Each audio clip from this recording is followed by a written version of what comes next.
So this is the latest edition in this reconstruction of the platform during today, because we have been having to deal with issues to do with the technology. And the technology appears to be back to normal with a few remaining things to sort out. And that's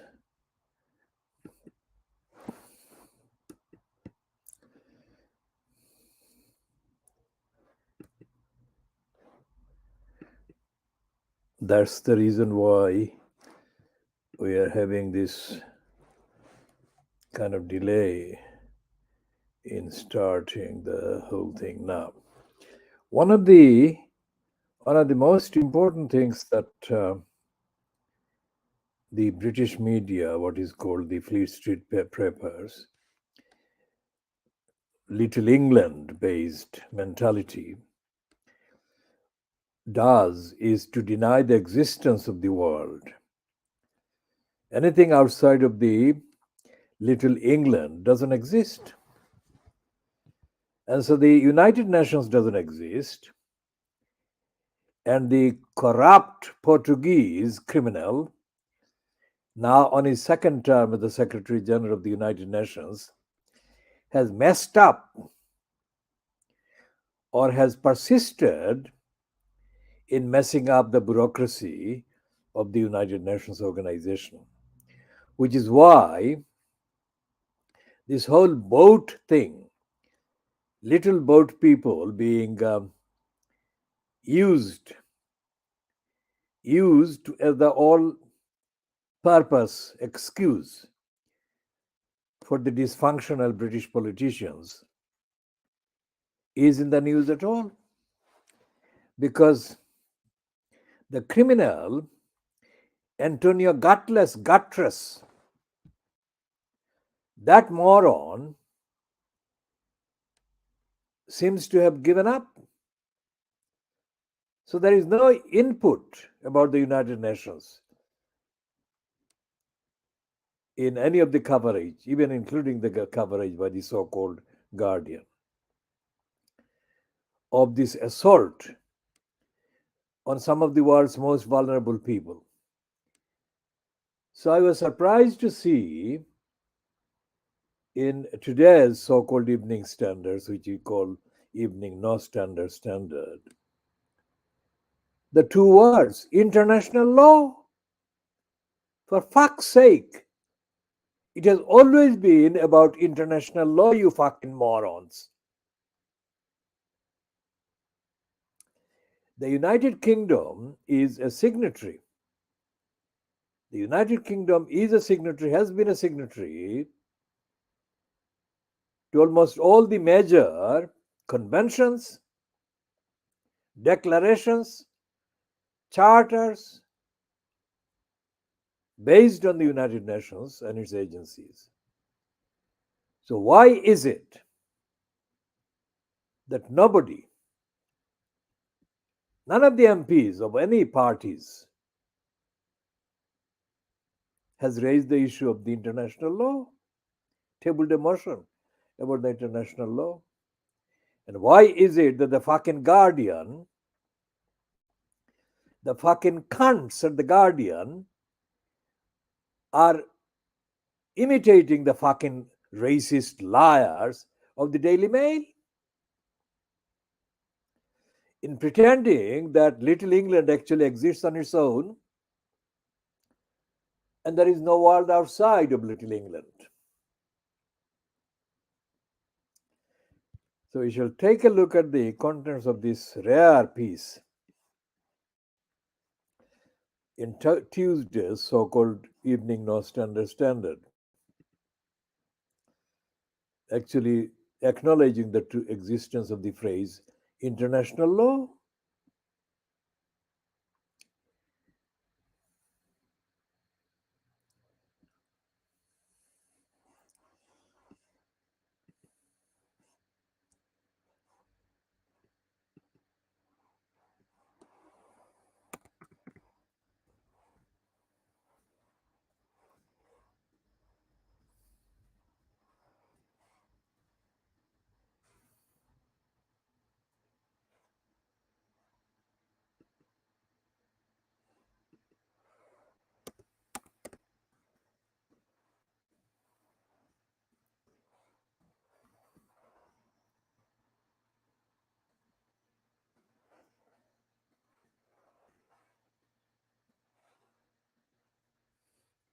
And this mental slave, Kant, is obviously kind of putting on the red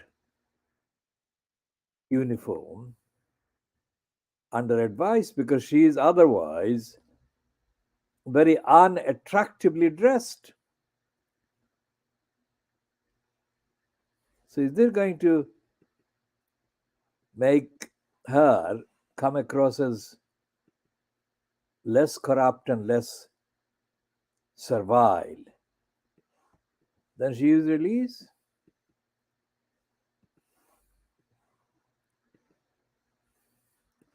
So, this is the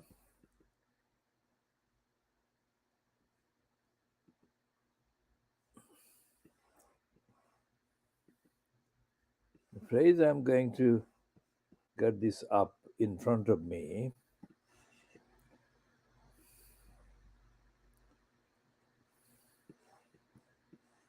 It says,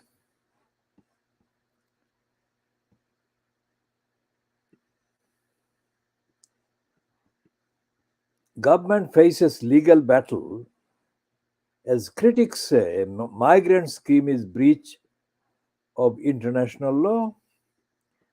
It's a byline given to Nicholas Cecil, described as the political editor. Ministers were heading for a Supreme Court showdown. Well, it won't be a showdown. The Supreme Court is servile court over the government's flagship new immigration law, which was today branded unworkable, nasty, and costly. Legal experts warned that charities, fuck them, campaign groups, fuck them, or individuals would inevitably bring legal challenges against the plan being unveiled by Suella Braverman. The Home Secretary said the government had pushed the boundaries of international law to try to solve the crisis of thousands of people risking their lives by seeking to cross the channel. You fucking lying cunt! The only reason, the absolutely only reason why people do the risking is because criminal cunts like you have been in denial of the legal, international legal obligations and duties provide legal and lawful avenues for the asylum seekers to seek asylum and reach the United Kingdom. This has been blocked. And because it has been blocked and because they are in desperate situation, they are open to exploitation, you fucking lying, contradictory, hypocritical cunt. The so called traffickers would not be able to do the business if there were compliance with the legal duties, international legal duties.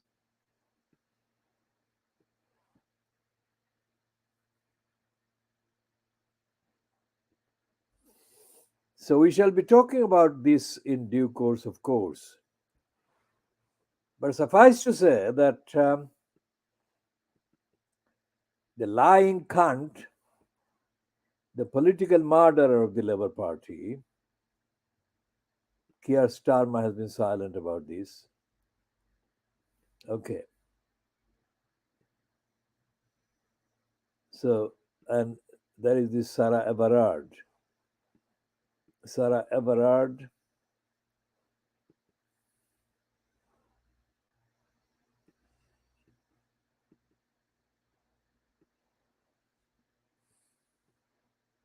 it says the Met Police, that is London Metropolitan Police, must get a grip and root out officers unfit to wear the badge. And this is a byline to Rachel Barford, Ross Liddell, and Nicholas Cecil. The Metropolitan Police must root out officers unfit to wear the badge. Minister said today after killer Cobwayne Cousins was convicted of indecent exposure.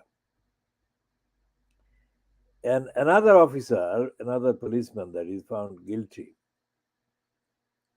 of sexually assaulting a colleague. MPs urged Mayor Sadiq Khan and the new commissioners are Mark Rowley to get a grip on the force and prevent violence against women and girls. There is a fascinating reference. This fucking cunt, Mayor Sadiq Khan, fuck him. This fucking shit is dead. How is it that this fucking cunt has been in place as the mayor, so called, and it was under his patch that Sarah Everett was kidnapped, raped, murdered, and burnt by a starving policeman? And the fucking cunt, Sadiq Khan, has not said a thing. And MPs had to urge this fucking shit to get a grip. Of course.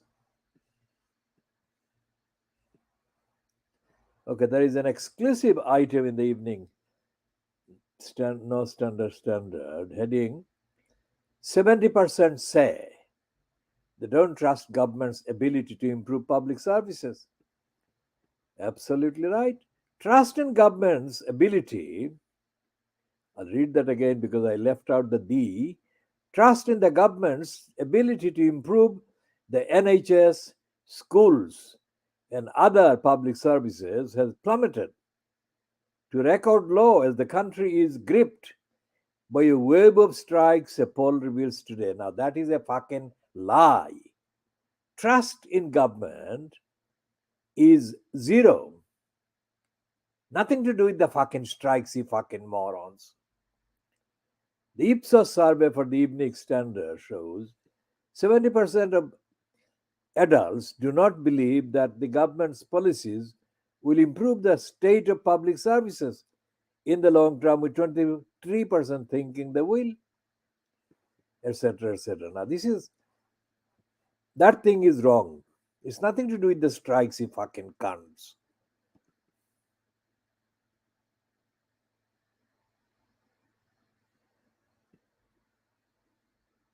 Oh my god.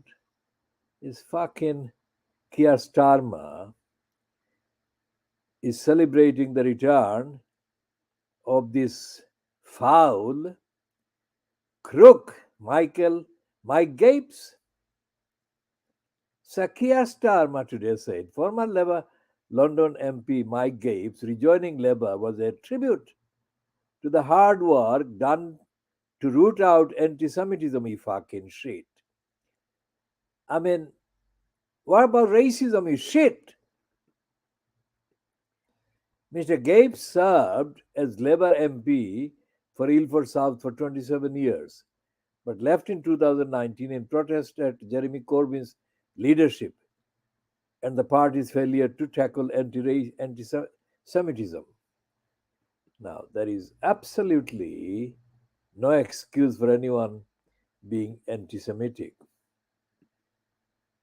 But for the creeps to be in denial about racism is absolutely unacceptable.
Now, going to the issue of anti Semitism and not talking about racism, I mean, how does that get allowed to be the normal statement of the situation? Because if it is solely because of alleged anti Semitism by Jeremy Corbyn that Mike Gapes left the Labour Party, then the question arises, what would Mike Gapes do if Jeremy Corbyn also was found to be not acting against racism? And extrapolate that and apply that everywhere. And you find that at the expense of the overwhelming majority of the cases of racism, a tiny minority has monopolized the obligation and the duty to oppose discrimination and has put maximum resources, energy, and attention on and around alleged anti Semitism. By doing that, they have allowed racism to continue. We shall be putting an end to this